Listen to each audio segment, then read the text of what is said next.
Hello student, आज हम लोग इस वीडियो में प्रतिलोम त्रिकोणमितीय फलन, जो कि इस वीडियो में केवल हम बेसिक पढ़ने वाले हैं, तो हम लोग समझते हैं कि प्रतिलोम त्रिकोणमितीय फलन होता क्या है। तो पहले हम समझेंगे कि फलन होता क्या है। तो पहले हम फलन को समझते हैं। तो फलन को परिभाषा से ही चालू करते हैं। ए का प्रत्येक अवयव का संबंध बी के एक किसी न किसी अवयव से हो, उसे हम क्या कहते हैं? फलन बोलेंगे, किसी ना किसी एक से। चलिए सेकंड पॉइंट देखते हैं कि ए के अवयवों का संबंध बी के एक से अधिक अवयवों के साथ न हो। यानी एग्जांपल के माध्यम से समझते हैं। इसमें ध्यान दीजिए कि इसमें सभी अवयव है ए बी सी। इसमें से ये बोला है परिभाषा कि ए जो है किसी एक से ही संबंध बनाएगा। मान लेते हैं कि ए है, ए क्या है यहाँ पर?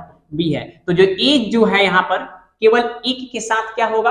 ये संबंध बनाएगा। बी भी है, एक के साथ बनाएगा। सी भी है, एक के साथ बनाएगा। अगर ये जो है अगर दो के साथ अगर संबंध अगर बना लेता है तो फलन क्या होगा? ये नहीं होगा। किसी न किसी सभी अवयव जो भी है, इसका सभी अवयव केवल एक के साथ क्या होना चाहिए? संबंध बनाएगा तो फलन होगा, और नहीं तो नहीं होगा। और हम एग्जाम्पल देखते हैं बहुत सारा। यहाँ पर ध्यान दीजिए, 5 जो है 7 के साथ है, 6 भी है यहाँ पर 8 के साथ है, 7 जो है 9 के साथ, 8 भी है 10 के साथ। यानी ए का सभी जो सेट जो ए में है, सभी जो अवयव है, इसमें बी में सभी एक के साथ क्या है? संबंध है। इसलिए क्या है? यह फलन होगा। ए भी क्या होगा? एक भी है एक्स के साथ, 2 भी है एक्स के साथ, 3 भी है एक्स के साथ, 4 5 जो है वाई के साथ, 6 भी है जेड के साथ। इसमें की सभी अवयव एक्स का जो है सभी अवयव किसी न किसी एक के साथ y में क्या हो? संबंध हो। एक से अधिक नहीं होना चाहिए। चलिए इसमें भी ध्यान दीजिए, ए भी ए के साथ है, ए भी ए के साथ है, 3 भी एक के साथ है, 4 भी एक के साथ है। आप लोग ये नहीं सोचिएगा कि सर 3 भी तो इसके साथ है, इसमें तो 2 है, तो हमको इससे मतलब है ना, इसका सभी अवयव किसी इसमें एक के साथ क्या हो? एक संबंध रखता हो। और एग्जाम्पल देखते हैं। यहाँ भी ध्यान दीजिए, एक जो है पी के साथ, 2 भी है क्यू के साथ, 3 भी है यहाँ पर क्यू के साथ, क्या है? ये भी फलन होगा। चलिए ये देखिए, एक जो है पी के साथ है और 2 देखिए पी के भी साथ है और क्यू के भी साथ है। पी जो 2 है पी के साथ और क्यू के साथ है। इस स्थिति में क्या होगा? फलन नहीं होगा। हम क्या बोले हैं? एक, केवल एक के साथ, इसमें चाहे इसके साथ हो या इसके साथ हो, केवल एक के साथ रखे। ही तो है 2 पर होगा, तो 2 भी है पी के साथ, यहाँ है क्यू के साथ। इस स्थिति में फलन नहीं होगा। और हम लोग देखते हैं यहाँ पर। अब यहाँ पर ध्यान दीजिए, एक जो है इसमें के जो भी अवयव है ए बी सी, केवल इसमें एक के साथ है। तो ऐसी स्थिति में जो फलन होगा इसको हम बोलते हैं एकेकी फलन, है ना। चलिए अब ध्यान दीजिए, यहाँ पर एक है डी के साथ, 2 भी है बी के साथ, 3 भी है सी के साथ और 4 भी है सी के साथ। इसमें 2 के साथ है, 3 भी है और 4 भी है। ऐसी स्थिति में हम बोलेंगे बहुएक फलन। चलिए अब यहाँ पर ध्यान दीजिए, 3 भी देखिए एक्स के साथ, 2 भी है और 3 भी है। तो 1 2 3 किसके साथ है? एक्स के साथ। 4 5 y के साथ, 6 भी है z के साथ। इस दोनों में बस अंतर इतना है कि इसमें a जो है किसी के साथ नहीं है, इसमें के जितने भी अवयव है किसी न किसी के साथ क्या है? संबंध में है। तो इसमें के ऐसी स्थिति में अगर एक से अधिक इसमें संबंध है किसी के साथ इसमें, अब ध्यान देंगे इसको अछातक फलन बोलेंगे। इसमें क्या है? या ये अगर बच जाता है तो इसको हम बहुएक फलन बोलेंगे। तो इसको बहुएक फलन भी बोल सकते हैं, अछातक फलन भी हम बोल सकते हैं, है ना। चलिए अब आगे ध्यान देते हैं हम लोग। अब हम लोग आगे ध्यान देते हैं, इसमें है कि किस फलन का प्रतिलोम ज्ञात किया जा सकता है। तो यहाँ पर ध्यान दीजिए, ये मान लेते हैं कि सेट ए है और बी है। तो इसका जो है ए के साथ है, 2 भी बी के साथ है, 3 भी सी के साथ और डी भी क्या है? 4 भी और डी के साथ है। तो जो ए के सभी जो अवयव है इसमें के बी के साथ क्या संबंध है? तो इस स्थिति में अब ध्यान देंगे, ये तो है, बाकी इसको उल्टा हम करके देखेंगे। यहाँ पर लिखेंगे बी, तो बी के जो अवयव है, यहाँ पर बी के जो अवयव है ए है, बी है, सी है, डी है ना। इसके बाद ए इधर लिखेंगे। इसमें जो है 1 है, 2 है, 3 है और यहाँ पर 4 है। तो 1 भी है 2 के साथ, 3 के साथ और यहाँ पर 4 के साथ है। तो किसी भी तरह पहले एक करें या बी के करें, यानी घुमाने के बाद भी बी पहले लिख दे, ए बाद में भी लिख दे, फिर भी रिलेशन क्या है? एक दूसरे से क्या है? संबंध है, यानी नियम को पालन करता है। मैंने ए का जो पहले जो है सभी के साथ क्या है?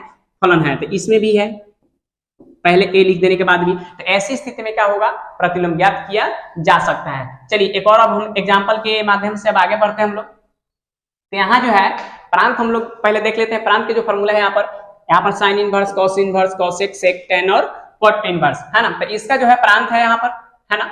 इसके बाद है मुख्य मान शाखा, जो कि यही याद आपको रखना होगा। चलिए तो अब हम लोग देखते हैं शॉर्ट में कुछ। तो यहां पर देखते हैं कि माइनस साइन थीटा बराबर, यहाँ पर सॉरी साइन माइनस थीटा है यहाँ पर, तो फॉर्मूला होगा माइनस साइन थीटा, कोस माइनस थीटा तो यहाँ पर होगा cos theta, ten minus theta तो यहाँ पर होगा माइनस टेन थीटा, और यहाँ पर है कॉसेक CSC, कॉसेक शॉर्ट में है, तो कॉसेक माइनस थीटा बराबर होगा माइनस कॉसेक थीटा, और सेक माइनस थीटा बराबर होगा सेक थीटा, और कोट माइनस थीटा बराबर होगा माइनस कॉट थीटा। यहाँ ध्यान दीजिए, तो यहाँ जो है ना प्लस में सिर्फ 2 है, ठीक है, फॉर्मूला जो है सिर्फ 2 ही क्या है आपका, ये प्लस में है। चलिए तो अब यहाँ पर ध्यान देते हैं, जो यहाँ पर मुख्य मान का शाखा है, तो आप याद रखेंगे कि sine inverse x, tan inverse x और कोसेक इनवर्स x में जो मुख्य मान का शाखा होता है माइनस π/2 से π/2 होता है, और मुख्य मान का शाखा जो होता है कोसेक में और कोट में सेक में, तो यहाँ पर 0 से पाई है ना, तो इसको हम दोनों क्या करेंगे याद रखेंगे, जो कि सवाल में यही सबसे ज्यादा काम आने वाला है। कुछ एग्जाम्पल हम लोग समझते हैं। यहाँ जो है कि साइन इनवर्स 1/√2, तो यहाँ पर पहले एक बात समझेंगे कि जो साइन होता है, साइन जो 1/√2 होता है किसके मान के बराबर होता है, यहाँ पर 45 डिग्री का। कितना डिग्री का होता है यहाँ पर, 45 डिग्री के मान के यहाँ पर बराबर होते हैं। यानी कहने के मतलब यहाँ पर आप लिख सकते हैं यहाँ पर कि जो साइन जो होता है यहाँ पर, जो साइन 45 डिग्री के मान होता है 1 बटा क्या होगा यहाँ पर √2 होगा। इसको अगर रेडियन में हम चेंज करेंगे तो पाई क्या होगा यहाँ पर 4 होगा। क्यों, पाई रेडियन का मान होता है 180 बटा यहाँ पर 4, काटेंगे तो कितना हो जाएगा आपका, ये 45 डिग्री हो जाएगा। तो यहाँ पर सभी जो भी मान हम बनाएंगे तो यहाँ पर रेडियन में मान हम लिखेंगे यहाँ पर। तो यहाँ पर साइन इनवर्स 1/√2 है, तो किसके बराबर हो जाएगा, π/4 का हो जाएगा रेडियन में। चलिए तो यहाँ जो होगा cos 1/2 कितना डिग्री के मान के बराबर होता है, तो 60 डिग्री के मान के बराबर होगा, तो यहाँ होगा आपका π/3 होगा।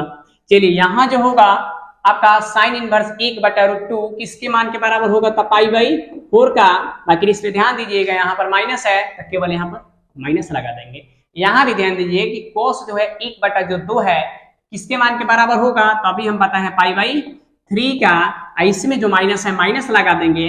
बस फर्क बस इतना है, ध्यान दीजिए यहाँ पर आपका 0 से पाई, मैंने कोसेक और कोट और सेक, इसमें से अगर कोई भी मान अगर निगेटिव में आता है, अगर निगेटिव में आ जाता है, cos -π/2 किसका है निगेटिव में, तो उस तीनों अगर तीनों में से कोई मान आ जाता है, cos का, कोट का, सेक का, तब हम क्या करेंगे, इसको इसमें केवल पाई ऐड कर देंगे। क्या करेंगे, हम पाई ऐड कर देंगे। सवाल हल कर दीजिए उसके बाद यहाँ पर, तो यहाँ पर हो जाएगा 3 LCM, यहाँ पर हो जाएगा 3 पाई, ये माइनस यहाँ पर पाई, आपका क्या हो गया यहाँ पर 2 पाई यहाँ पर 3 होगा। केवल इस पर ही ध्यान देना है, खासकर कि cos इनवर्स x हो, cot इनवर्स x हो या sec इनवर्स x हो, तो इसमें से तीनों अगर कोई भी मान आता है, अगर निगेटिव मान आता है, केवल उसमें पाई हम ऐड कर देंगे और हल कर देंगे। ठीक है।